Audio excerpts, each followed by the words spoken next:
Hi, I'm Ted. Today I'm going to show you how to format column widths and pixels in Excel.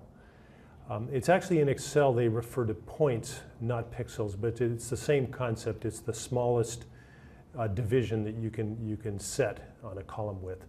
So you may have tried to go select a column and go to the Format menu, Format Column Width, and at least on this computer it's going to give it to you in inches.